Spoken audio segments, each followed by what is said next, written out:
میں حضرت مفتی محمد ضمیر الدین صاحب شاہی و قاسمی دامت برکاتہم میرے 9 سال کے کلاس میٹ ہیں.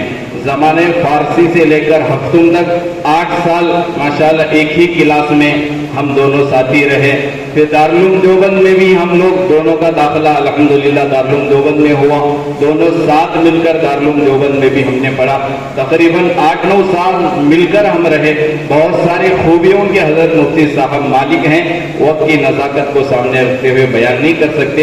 لہٰذا حضرت مفتی صاحب سے بڑے ہی ادب کے ساتھ میں درخواست کرتا ہوں کہ وقت کی نزاکت کو سامنے رکھتے ہوئے ویسے آپ کو ہم بذریعہ فون 1 گھنٹہ بیان کرنا ہے بتایا تھا، لیکن وقت کی نزاکت کو سامنے رکھتے ہوئے 15 منٹ کٹ کر کے پونا گھنٹہ آپ کو دیا جا رہا ہے.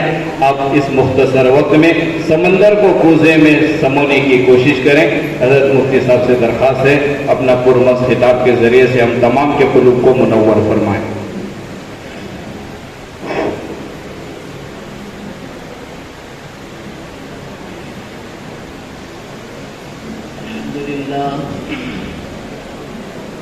الحمد لله نحمده ونستعينه ونستغفره ونؤمن به ونتوكل عليه ونعوذ بالله من شرور أنفسنا ومن سيئات أعمالنا ونعوذ بالله من شرور أنفسنا ومن سيئات أعمالنا من يهد الله فلا مضل له ومن يضلله فلا هادي له ونشهد أن لا إله إلا الله وحده لا شريك له ونشهد أن سيدنا ونبينا وحبيبنا وشفيعنا ومولانا محمدا عبده ورسوله. أما بعد فأعوذ بالله من الشيطان الرجيم. بسم الله الرحمن الرحيم. اقرأ باسم ربك الذي خلق. وقال تعالى إن الدين عند الله الإسلام. وقال النبي صلى الله عليه وسلم رأس العلم معرفة الله أو كما قال رسول الله صلى الله عليه وسلم. محترم حاضرین کرام، بزرگان دین، نوجوانان اسلام،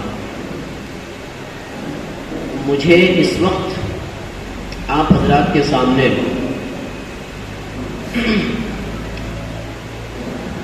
کوئی لچھے دار تقریر کرنا نہیں ہے.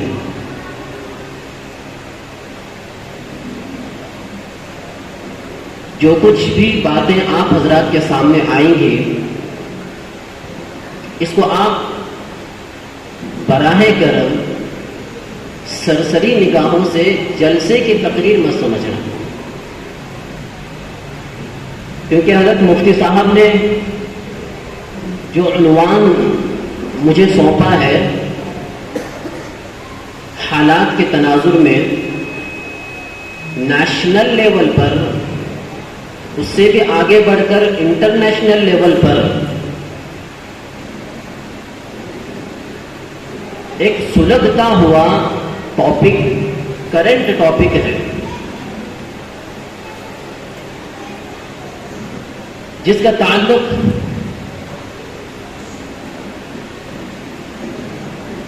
آنے والی نئی نسل، مسلمان قوم، مسلمان کی نئی نسل کا ہے.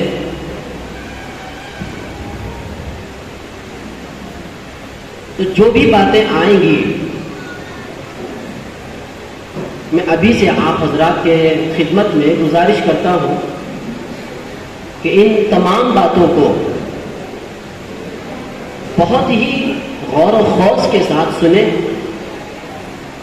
میں یہ نہیں چاہتا کہ آپ شعلے دار بیان کو سنیں اور آپ واہ واہ کرتے ہوئے جائیں کہ ماشاءاللہ مفتی صاحب نے تو لچھے دار اور تھراتے ہوئے بیان کیا اور جو ہے جلسہ بہت فتح یاب ہوا ہے. یہ نہیں چاہتا ہوں، کیونکہ جو عنوان ہے اس عنوان کو سمجھنا آنے والے حالات سے واقفیت رکھنا انتہائی ضروری ہے.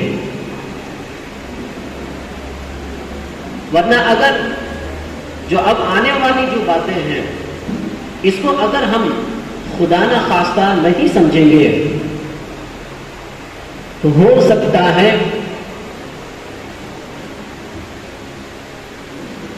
بہت جلد انتہائی خطرناک نہیں بلکہ اندوہناک حالات کا سامنا کرنا پڑے گا.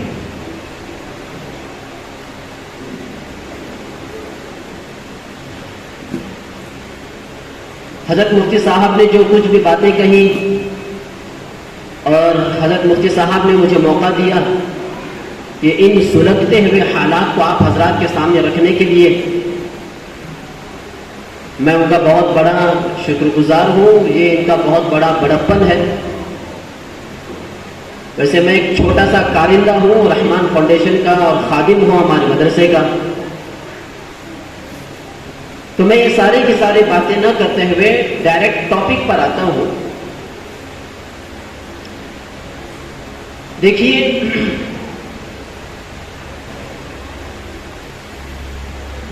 ہمارے اور آپ کے آقا جناب محمد رسول اللہ صلی اللہ علیہ وسلم کی بعثت اللہ جل جلالہ عمر والہ نے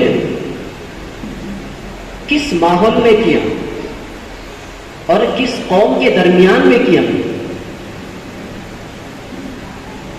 یعنی قریش مکہ شہر کے اندر کیا ہے. میں یہ سارے کی سارے ڈیٹیلز اور تفصیلات خرافات نہیں بیان کروں گا کیونکہ وقت میرے پاس بہت کم ہے اور بات مجھ کو آپ بہت ساری سمجھانی ہے.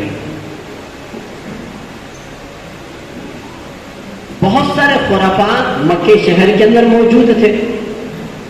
عورتوں کے حساب سے، عصمت دری کے حالات کے حساب سے، موب لنچنگ کے حالات کے حساب سے،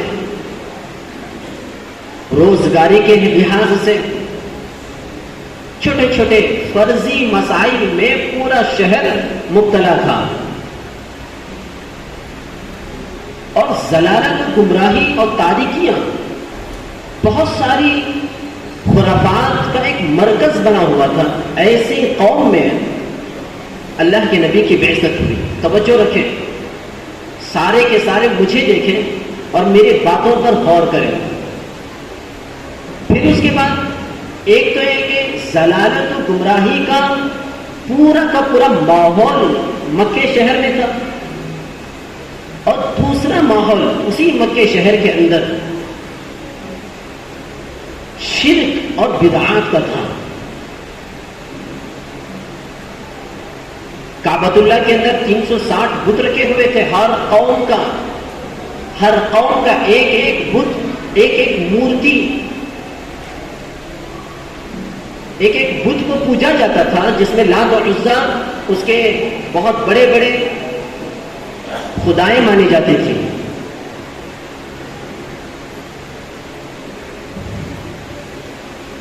تو شرکیہ ماحول ایک طرف اور دوسری طرف ضلالت و گمراہی کا ماحول تھا. پردہ نشین خواتین سے میں عرض کروں گا ان باتوں پر بہت خوب غور سے سنیں. اب مقتضائے الہی اللہ جل جلالہ عما نوالہ اب وحی کے ذریعے سے اسلامی احکامات کو نازل کر رہے ہیں. اب یہ اسلامی احکامات میں سب سے پہلا حکم کیا آ جانا چاہیے تھا؟ آپ خود بتائیں. ضلالت و گمراہی کو ختم کرنے کے لیے حکم آنا چاہیے تھا. ہماری عقل تو یہی کہتی ہے نا بھائی. ہماری عقل، ہمارا مائنڈ یہی سوچتا ہے کہ ضلالت و گمراہی کا گڑھ بنا ہوا تھا وہ مکہ شہر. اگر سب سے پہلی وحی اگر آنا چاہیے تھا تو ضلالت و گمراہی کو رد کے سلسلے میں وحی آنی چاہیے تھی. شرک و بدعات کا مرکز اور گڑھ بنا ہوا تھا پہلی وحی آسمان سے جبرائیل امین کے ذریعے سے اگر آنی چاہیے تھی تو پھر وہ شرک و بدعات کے رد میں آنی چاہیے تھی. لیکن کون سا حکم سب سے پہلے نازل ہوا؟ آپ بتائیں.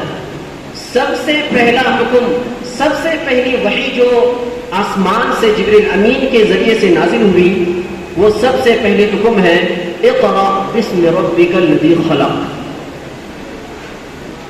یعنی یہ نہیں کہا کہ شرک و بدعات سے بچے رہو اور یہ ضلالت و گمراہی میں مت پڑے رہو اور خدا کی طرف آؤ، یہ حکم نہیں، بلکہ یہ کہا گیا تم ان سارے چیزوں کو بعد میں سب سے پہلے تعلیمی سلسلے میں، تعلیمی میدان میں کود جاؤ اور اس میں سرے دست حاصل کرو، اس میں مضبوطی حاصل کرو، اس میں سرے فہرست رہو. اقرأ کا مطلب یہ ہے سب سے پہلی وحی آئی. اور اب شارحین نے یہ بات لکھی ہے پہلی وحی کیوں آئی، پہلی وحی کیوں آئی یہ اقرأ کے سلسلے میں، تعلیم کے سلسلے میں. اس کی وجہ سب سے بڑی یہ ہے کہ آدمی اگر ایجوکیٹڈ ہو جاتا ہے، آدمی اگر جاہل نہیں رہتا بلکہ اہل علم میں اس کا شمار ہوتا ہے، چاہے وہ دنیاوی ہو چاہے دینی ہو، عصری تعلیم ہو، گریجویشن کر لے، پوسٹ گریجویشن کر لے، آدمی تعلیم ہی کے ذریعے سے، کیونکہ تعلیم کا بہت بڑا خاصہ یہ ہے تعلیم کے ذریعے سے انسان صحیح اور غلط کو پہچان سکتا ہے. پہلی وحی اقرأ تعلیم کے سلسلے میں آنے کی بڑی وجہ یہی ہے کہ آدمی سمجھ سکتا ہے کہ یہ غلط ہے، ظلم نہیں کرنا چاہیے، آدمی کو مظلوموں کا ساتھ دینا چاہیے، انصاف کا بول بالا کرنا چاہیے. تعلیم ہی کے ذریعے سے آدمی یہ سمجھ سکتا ہے کہ شرک نہیں کرنا چاہیے، اللہ کی وحدانیت میں کسی کو شریک نہیں کرنا چاہیے. اب آگے میں آپ کو اور بتاتا ہوں. اچھا توجہ رکھیں. اب اسلام کے ذریعے سے چونکہ جاہلیت اولیٰ میں قوم مبتلا تھی اور اسلام جیسے ہی آیا امت جاہلیت اولیٰ سے نکل کر ایک نئی تہذیب، نئی تمدن،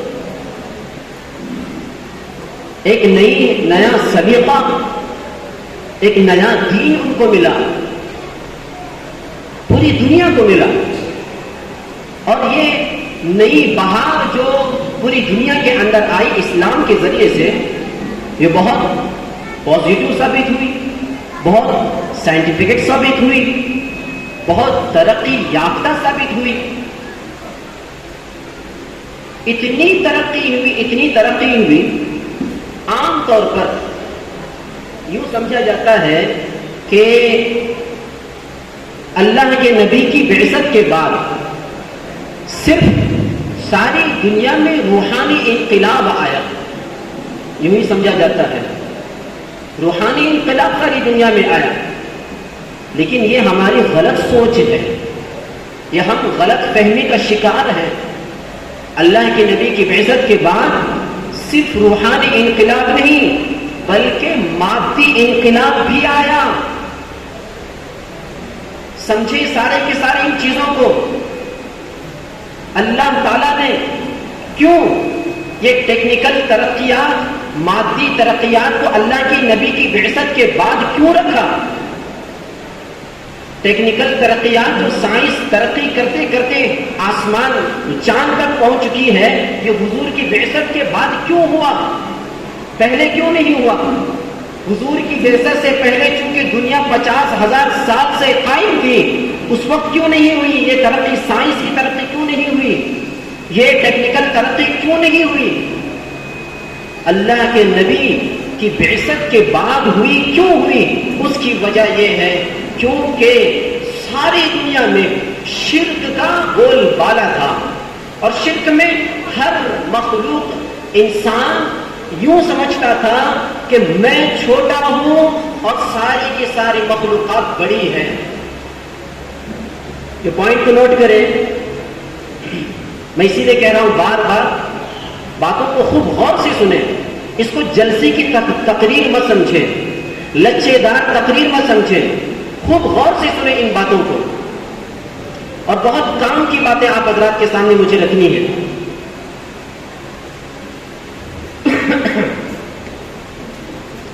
تو اللہ کے نبی کی بعثت کے بعد یہ ٹیکنیکل ترقی ہوئی تو آدمی انسان اپنے آپ کو چھوٹا اور دنیا کی ہر مخلوق کو بڑا سمجھتا تھا. اللہ کے نبی کی تعلیمات دیکھیے, اسلامی تعلیمات نازل ہوئی. اللہ کے نبی نے فرمایا, اے انسانوں تم چھوٹے نہیں ہو, تم اشرف المخلوقات ہو, تم اشرف المخلوقات ہو. یہ ساری کی ساری دنیا کی ہر چیز هو الذی خلق لکم ما فی الارض جميعا, یہ دنیا کے اندر جتنی بھی چیزیں پیدا کی گئی ہیں, یہ سورج, یہ چاند, یہ ساری کی ساری یہ سمندر کے جتنے بھی جانور اور حیوانات ہیں, یہ تمہارے فائدے کے لیے بنائے گئے ہیں. آسمان میں رہتے ہوئے یہ کہکشائیں یہ تمہارے فائدے کے لیے بنائی گئی ہیں. یہ جنگلات میں رہنے والے جتنے کے بڑے بڑے جانور ہیں, حیوانات ہیں, ہاتھی کی شکل میں, شیر کی شکل میں, چیتوں کی شکل میں اور بڑے بڑے جانوروں کی شکل میں, یہ سارے کے سارے تمہارے نفع اور تمہارے فائدے کے لیے پیدا کی گئی ہیں. اللہ کے نبی نے جب یہ نظریہ, اسلامی نظریہ پوری دنیا کو دیا, تو پھر اس کے بعد چونکہ انسان اس وقت یہ سمجھتا تھا, یہ مخلوقات کو آبجیکٹو آف ورشپ سمجھتا تھا. اب اس کے بعد یہ اسلامی نظریہ آنے کے بعد اب اس کو آبجیکٹو آف ریسرچ سمجھنے لگا. یہی بنیادی چیز ہے. اور آدمی آپ اگر طبعی طور پر دیکھیں گے, جس کو خدا مانتا ہے اس وقت سے شرکیہ ماحول تھا. سورج کو خدا مانتے تھے, چاند کو خدا مانا کرتے تھے, اور بڑی بڑی جو چیزیں دنیا کے اندر ہر چیز ہے اس کو خدا مانتے تھے. اور خدا کی ایک خدا جس کو مانا جاتا ہے, جس کی ورشپ کی جاتی ہے, اس کے اندر غور کرنے کی ہمت انسان کی نہیں ہوتی.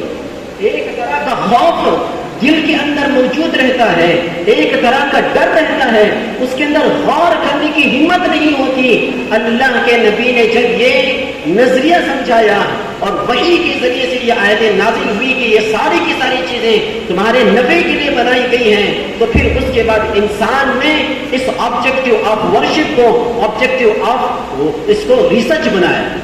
اور اس کے بعد دھیرے دھیرے اتنی ترقی کرتے ہوئے سائنس گئی, اب اپنے پیروں کے نیچے چاند کو رکھ دیا. یہ ہمارے نبی کا معجزہ ہے,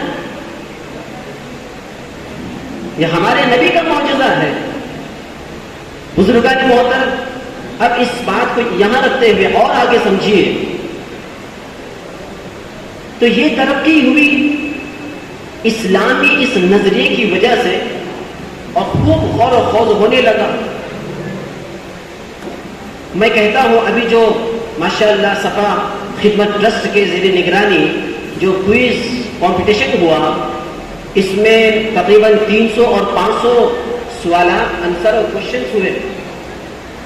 میں کہتا ہوں کہ چونکہ یہ مادی ترقیات جو ہوئی ہے یہ حضور کی بعثت کی وجہ سے ہوئی, آئندہ جب کوئز کوشچن رکھا جائے تو اس سلسلے میں بھی کوئز کوشچن رکھا جائے کہ سب سے پہلے ایگریکلچر کس نے سکھایا, سب سے پہلے کنسٹرکشن کا کام سول انجینئرنگ کس نے سکھائی, سب سے پہلے یہ مادی ترقیات میں غور و خوض کرنے میں, ریسرچ سینٹر قائم کرنے میں, جو کہ بیت الحکمت بغداد کے اندر بہت بڑا ریسرچ سینٹر قائم ہو گیا تھا سب سے پہلے. اور ہر چیز میں میڈیکل سائنس میں سب سے پہلے مسلمان آگے. یہ اس کو بھی ایک حصہ بنا دیا جائے تاکہ ہماری مسلمان قوم کے اندر جو پردہ نشین خواتین ہیں, اس میں تقریباً جو حصہ لیے ہوئے 170 سے زائد خواتین, ماشاءاللہ یہ سب کے سب غیر شادی شدہ ہیں. ان کو بات معلوم ہو جائے ابھی سے کہ مسلمان کتنا اتنا پاورفل تھا پہلے کہ میڈیکل سائنس میں سب سے پہلے آگے، جو انٹرنیشنل لیول پر جو میڈیکل سائنس اور میڈیکل لائن میں جو کتابیں پڑھائی جاتی ہیں، یہ کس سے اخذ کی گئی ہے کہ خود غور و خوض کے بعد، مطالعے کے بعد معلوم کیا جائے پہلے اس کا نام کیا تھا، پھر کس سن میں اس کا نام تبدیل کیا گیا۔ یہاں ڈاکٹر حضرات موجود ہیں، یہ سب جانتے ہیں ماشاءاللہ کون کون سی کتابیں مسلمانوں سے لی گئی۔ ابھی بھی انگلینڈ کے اندر جو کتابیں پڑھائی جاتی ہیں یوروپین کے اندر، وہ سب مسلمانوں سے لی گئی، اگرچہ کہ نام تبدیل کیا گیا۔ بہت ساری ایسی کتابیں ہیں، تو یہ بھی ایک پیوریفیکیشن کا ایک حصہ بنا دیا جائے تاکہ ہمارے مسلمان قوم، مرد اور عورتوں کے اندر، خواتین کے اندر ہمت پیدا ہو جائے کہ میں بھی خلیفہ مامون کے جیسا بنوں، کہ میں بھی جو ہے مسلمان سائنسدان کے ذریعے کے جیسا میں بنوں، میں بھی بیت الحکمت جو بغداد کے اندر پوری دنیا جس کی محتاج تھی اور وہاں آ کر کے سیکھی، میں بھی اس طرح کا ایک سینٹر قائم کروں۔ یہ ہمت اور یہ جوان مردی اور جرأت مندی پیدا ہو جائے۔ اب جب یہ ساری کی ساری ہمارے سامنے باتیں آئیں گی تبھی تو ہمت آ سکے گی، تبھی تو ہمت آ سکے گی۔ بہرحال تو یہ چیزیں میں درخواست کروں گا صفا خدمت ٹرسٹ والوں سے، ان کے والنٹیئر سے، پریزیڈنٹ آف صفا خدمت ٹرسٹ سے بھی گزارش کروں گا اس کو بھی ایک حصہ بنا دیا جائے، اور پھر آپ آگے اور سمجھیے۔ تو یہ ترقیات اس طرح بڑھتے بڑھتے ترقی کی طرف گامزن ہوئی، اور مسلمانوں کو قیادت عالمی سطح پر، انٹرنیشنل سطح پر 1000 سال تک حاصل ہوئی، تقریباً عالمی سطح پر۔ پھر اس کے بعد گر گئی، پھر اس کے بعد جو ہے عثمانی سلطنت آئی اور اس کی زیر نگرانی پھر سے قیادت حاصل ہوئی، پھر گر گئی، اور اب جو ہے یہ جو قیادت اللہ تعالی کا حکم خداوندی کا جو تقاضا ہے، خوب غور سے سنیں اس بات کو، حکم خداوندی کا جو تقاضا ہے، قیادت کے خلا کبھی خالی نہیں رہتا، کسی نہ کسی کے ذریعے سے اللہ تعالیٰ اس کو پورا کر ہی دیتا ہے۔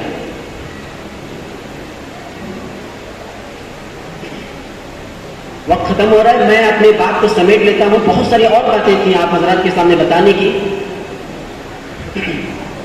تو اللہ تعالیٰ نے مسلمانوں سے قیادت کو چھین لیا، اور یہ اللہ کا کرم ہوا ہے۔ حقیقت میں جو قیادت مسلمانوں سے عالمی سطح پر ہو، یا پھر یہ کہ ہندوستانی سطح پر ہو، ہمارے ملکی سطح پر ہو، یہ جو چھین لیا گیا ہے، یہ حقیقت میں اللہ کا کرم ہوا ہے، اللہ کا کرم ہوا ہے، کیونکہ تمام دنیا کے علماء اور تمام مسالک کے فقہاء کا اس بات پر اتفاق ہے کہ قیادت، سلطنت، حکومت، گورنمنٹ کفر و شرک کے ساتھ تو چل سکتا ہے، لیکن ظلم کے ساتھ کبھی نہیں چل سکتا، ظلم کے ساتھ کبھی نہیں چل سکتا۔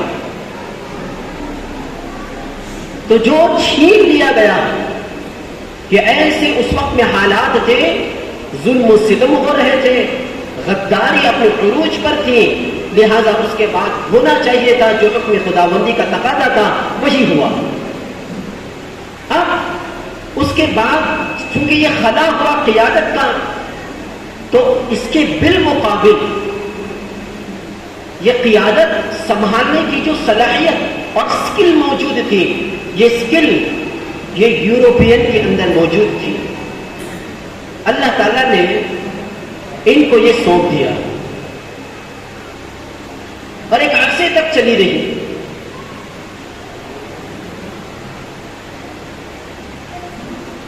اور انہوں نے کیونکہ حضرت عیسیٰ علیہ السلام کو اللہ کا بیٹا مانتے ہیں، اور اللہ کا بیٹا مانتے ہوئے انہوں نے ہر چیز کو اپنے قبضے میں لے لیا، کیونکہ اللہ کا بیٹا ابن اللہ ہے، اور ابن اللہ جو ہوتا ہے وہ اللہ کے ہاتھ، اللہ ہی کے قبضے قدرت میں ساری چیزیں ہوتی ہیں، لہذا حضرت عیسیٰ فرزند ہونے کے ناطے ان کے ہاتھ میں سارے کی سارے چیزیں ہونی چاہیے، قبضے میں ہونی چاہیے، تو اس حساب سے انہوں نے ہر چیز کو اپنے قبضے میں رکھ لیا، چاہے وہ اکنامک سسٹم ہو، چاہے وہ ایجوکیشن سسٹم ہو، چاہے وہ ڈیولپمنٹ سسٹم ہو، جو بھی ہو ایک عرصے تک چلتا رہا، لیکن اس کے بعد اب مظاہرے ہو رہے ہیں ان کے خلاف میں، ان کے اگینسٹ میں، کہ ہمیں یہ نہیں چاہیے، اور پلے کارڈ پر انہوں نے یہ لکھ دیا باقاعدہ، یہ اسرائیل میں بہت بڑا ہوا تھا، اسرائیل کی بات میں کر رہا ہوں، وہاں کے عوام ایک تاریخ ہوگا، ایک بہت بڑا مظاہرہ 3 سال پہلے ہوا تھا، اور انہوں نے پلے کارڈ کے اوپر یہ بات لکھی ہوئی تھی، میرے خیال سے انٹرنیشنل لیول پر جو نیوز جانتے ہیں یہ اس بات کا ہو سکتا ہے کہ وہ بات وہاں پر دبا دی گئی ہو، لیکن ہم نے اس بات کو ہمارے حضرت مولانا سجاد نعمانی صاحب سے بات سنی ہے، پلے کارڈ پر انہوں نے یہ بات لکھی تھی، وی وانٹ ایک شریعہ اکنامک سسٹم، اسرائیل کے اندر کی بات میں کہہ رہا ہوں، صحیح ہے؟ اور پھر امریکہ کے اندر وہاں بھی اسی طرح کا پروٹیسٹ، تو اس سے یہ بات ثابت ہوتی ہے کہ جن کے ہاتھ میں اب قیادت ہے عالمی سطح پر، یہ لوگ ان سے بھی ساری کی سارا عالم، ساری کی ساری دنیا تنگ آ چکی ہے، یہ بات ثابت ہوتی ہے۔ اب اس بات کو وہیں پر ہوتی ہے، اب ہمارے ملک کی سطح پر آ جائیں، نیشنل لیول پر آ جائیں، کیونکہ میرے پاس وقت بہت کم ہے۔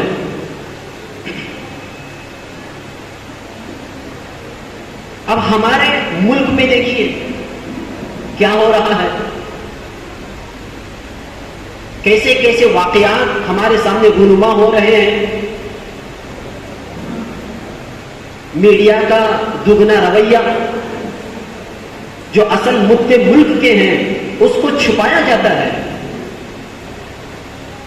کوئی اس کا جو ہے اظہار نہیں کیا جاتا، بلکہ ایک ایجنڈا لے کر چل رہے ہیں ہندو راشٹر کا، اسی کو سامنے رکھ کر ہندو مسلم کیا کرتے ہوئے جا رہے ہیں، اور اس کی آڑ میں موب لنچنگ کے واقعات بے شمار ہو رہے ہیں، آئے دن خبریں، موب لنچنگ کی خبریں آئے دن آ رہے ہیں،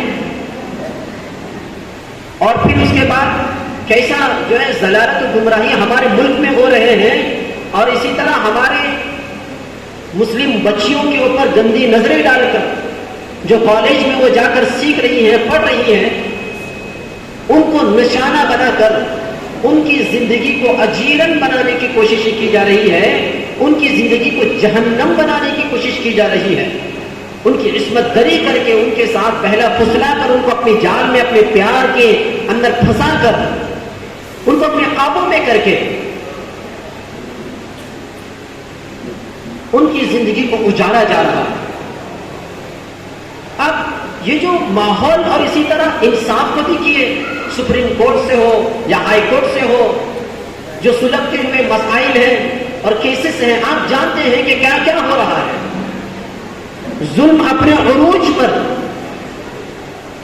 لیکن ہمارے بزرگان دین اور ہمارے اکابرین ایک الگ نظر سے اس کو دیکھ رہے ہیں۔ توجہ دیجیے اس بات کو، قرآن کریم کے اندر فرمایا گیا فَأَوْحَى إِلَيْهِمْ رَبُّهُمْ لَنُهْلِكَنَّ الظَّالِمِينَ۔ حضرت موسیٰ علیہ السلام کو وحی نازل کی گئی اس وقت میں، جو کچھ بھی ظلم ہو رہا ہے ہم ان ظالموں کا خاتمہ کر دیں گے۔ صرف قرآن کی اس آیت پر آپ غور کریں کیا ہونے والا ہے۔ میں یہی بات میرے پورے بیان کی اور پورے گفتگو کا لب لباب ہے. میں پردہ نشین خواتین کو بھی اس بات کو خوب غور سے سمجھنے کی درخواست کرتا ہوں. لَنُغْلِقَنَّ الظَّالِمِينَ فَأَوْحَىٰ إِلَيْهِمْ رَبُّهُمْ. تو یہ وحی نازل ہوئی کہ ہم ظالموں کا خاتمہ کریں گے. یہاں یہ دیکھیے یوں نہیں کہا گیا لَنُغْلِقَنَّ الْكَافِرِينَ کافروں کا خاتمہ کریں گے، یوں نہیں کہا گیا. اللہ نہ کرے یہ چند اسلام دشمن عناصر اور فسطائی طاقتیں جو ہندو سنگٹھن چلا رہے ہیں، جو ملک کے دشمن ہیں اور ہندوتو کے نام پر یہ ملک کو کمزور کرتے ہوئے جا رہے ہیں، ان کچھ لوگوں کو دیکھتے ہوئے خدا نہ خواستہ ہمارے دل کے اندر اس ہندو قوم کی نفرت تو نہیں آ رہی ہے. ہندو قوم محبت بھری قوم ہے. ہمیں ان کو نفرت کرنے کا اسلام نہیں سکھاتا، بلکہ ان سے محبت کرنے کا اسلام ہم کو سکھاتا ہے. لَنُغْلِقَنَّ الظَّالِمِينَ اسی وجہ سے اللہ تعالیٰ نے کہا ہم ظالموں کو ٹھکانے پر لگائیں گے، ظالموں کو ہلاک کریں گے، کفار کو نہیں.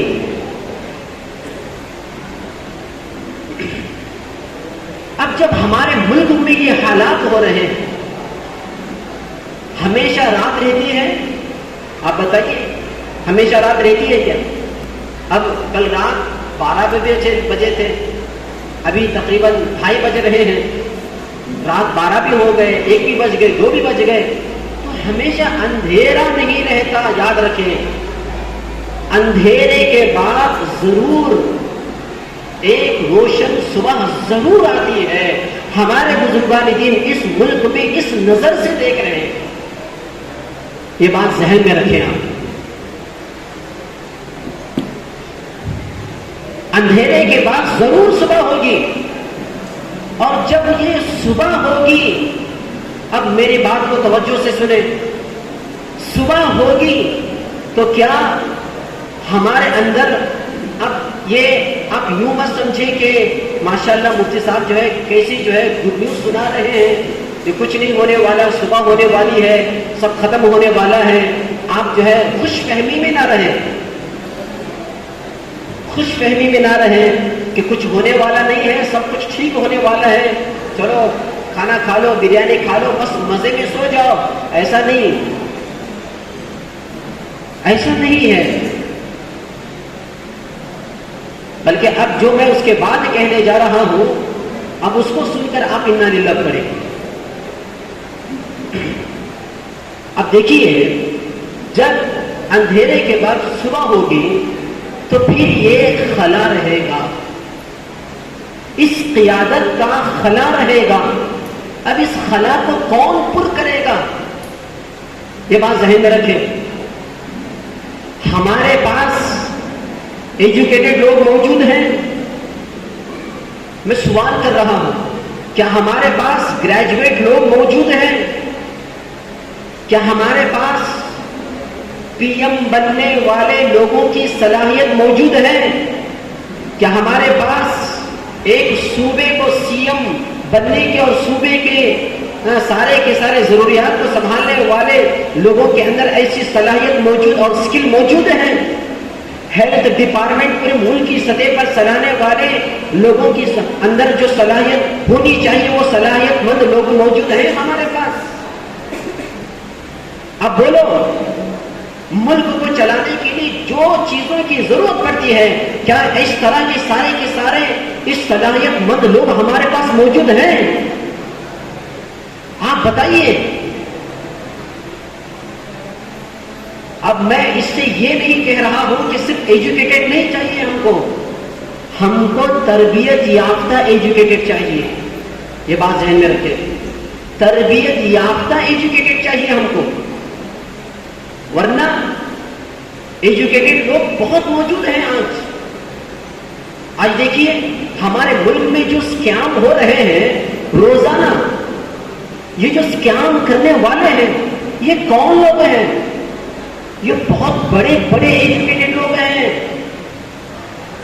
بہت بڑے بڑے ایجوکیٹڈ لوگ ہیں، اعلیٰ تعلیم حاصل کیے ہوئے لوگ ہیں یہ، اور اتنے بڑے بڑے اسکیم کہ ہمارے بچوں کو اگر یوں کہا جائے کہ بیٹا آج جو اسکیم کی خبر آئی ہے، اس اسکیم کے اندر جتنے پیسوں کا گھوٹالہ ہوا ہے، اس کے اندر کتنے صفر کتنے زیرو آتے ہیں، آپ ذرا لکھ کر بتائیں، تو ہمارا بچہ وہ زیرو بھی لکھ نہیں سکتا، اتنے بڑی بڑی کوانٹٹی میں اسکیم ہو رہے ہیں۔ یہ جو اسکیم کرنے والے ہمارے ملک میں موجود ہیں، یہ جاہل طبقہ نہیں ہے، یہ ایجوکیٹڈ طبقہ ہے، بہت بڑے بڑے اعلیٰ تعلیم حاصل کیا ہوا طبقہ ہے یہ ہمارے ہندوستان کے اندر موجود۔ تو میں اپنے درد دل سے آپ کو کہہ رہا ہوں، ہمارے بچوں کے اندر جو ابھی مسلم خواتین ہمارے ماشاءاللہ جو کچھ بھی سنائی ہیں، اور 170 سے زائد مسلم خواتین نے جو غیر شادی شدہ ہیں اور ابھی تعلیم اس سلسلے میں وہ آگے جا رہی ہیں، اور ہمارے مسلمان نوجوان ماشاءاللہ جو ابھی تعلیم حاصل کر رہے ہیں، میں ان کو یہ کہہ رہا ہوں، ہمیں صرف ایجوکیٹڈ نہیں بلکہ ہمیں اسلامی ذہن رکھنے والا ایجوکیٹڈ طبقہ چاہیے، اسلامی ذہن رکھنے والا تعلیم یافتہ گریجویٹ، تعلیم یافتہ پوسٹ گریجویٹ کی ہمیں ضرورت ہے، یاد رکھیں، ورنہ کیا ہو جائے گا؟ آج یہ اعلیٰ تعلیم حاصل کی ہوئے اسکیم کر رہے ہیں، کل تم لوگ جا کر کے اسکیم کرو، یہی ہوگا۔ پھر کرپشن کا آج بازار کتنا گرم ہے، اور کون لوگ کر رہے ہیں؟ وہاں کوئی جاہل بیٹھا ہوا ہے؟ آج بےایمانی کرنے والے کتنے لوگ موجود ہیں، وہاں کون بیٹھا ہوا ہے؟ وہاں کوئی جاہل بیٹھا ہوا ہے؟ ہر ڈپارٹمنٹ کی میں بات آپ سے کر رہا ہوں، ہر ڈپارٹمنٹ کی۔ تو بزرگان محترم، اب ملک کو الٹرنیٹ کی ضرورت ہے، کیونکہ تاریکیاں ہر جگہ موجود ہے، ملک میں ہر جگہ موجود ہے۔ اب صبح روشن ہونے والی ہے، لیکن اس صبح روشن میں اس خلا کو پر کرنے کی طاقت مسلمانوں کے اندر ہونا چاہیے، اور وہ بھی تعلیم یافتہ ہونا چاہیے، تربیت یافتہ ہونا چاہیے، اسلامی ذہن رکھنے والا، اسلامی رنگ و روپ رکھنے والا، اسلامی مائنڈ رکھنے والا ہونا چاہیے۔ آپ بتائیے، ہمارے مسلمان قوم کے اندر کون یہ ثابت کر سکے گا پوری ملک سے چیلنج کر کے کہ ہم بتائیں گے اسلامک بینکنگ کو انٹرسٹ فری چلا کر کے دکھائیں گے؟ کوئی چیلنج کر سکتا ہے آپ میں سے؟ ارے بولو، کسی کے اندر اس طرح کی صلاحیت موجود ہے؟ آج تک ہم نے اسلامک یہ چیزیں برپا کرنے اور عام کرنے کی یہ چھوٹی چھوٹی چیزیں ہمارے اندر، ہمارے نوجوانوں میں اب تک یہ صلاحیت بھی نہیں پیدا ہوئی۔ تو میں گزارش کرتا ہوں کہ جو پیرنٹس اپنے بچوں کو پڑھا رہے ہیں، اب اس کے بعد جو میں کہہ رہا ہوں یہ بھی بہت غور سے سننے کی بات ہے، بہت غور سے سننے کی بات۔ اب تک تو آپ کو یہ بات معلوم ہوئی کہ ہمیں ایجوکیشن فیلڈ میں کتنا آگے بڑھنے کی ضرورت ہے، اتنی تو بات ثابت ہوگی نا؟ ارے بولو نا، ارے بولو، اتنی تو بات ثابت ہوگی۔ اب جو میں کہہ رہا ہوں اس کو خوب غور سے سنو۔ اب یہ بات ہمیں یہ کرنی ہے، اب ہمارے نوجوانوں کو اور ہمارے مسلم خواتین کو جو ہمیں آگے پڑھانا چاہیے، اب یہ ہمیں کہاں پڑھانا چاہیے اس کے بارے میں آپ کو میں گفتگو کر رہا ہوں۔ بہت کم وقت لوں گا ابھی، کیونکہ ٹائم بہت ہو گیا، تقریباً ٹائم ختم ہی ہو چکا ہے شاید، ہاں 10 منٹ باقی ہے، 10 منٹ میں بعد میں اپنی بات سمیٹ لوں گا۔ اب کہاں پڑھانا چاہیے؟ آپ دیکھ رہے ہیں یہ جو پورے ملک میں آئے دن ارتداد کی خبریں ہم تک موصول ہو رہی ہیں، جیسے ہی صبح ہم واٹس ایپ آن کرتے ہیں یا پھر فون آن کرتے ہیں، فوراً کوئی نہ کوئی کہ فلاں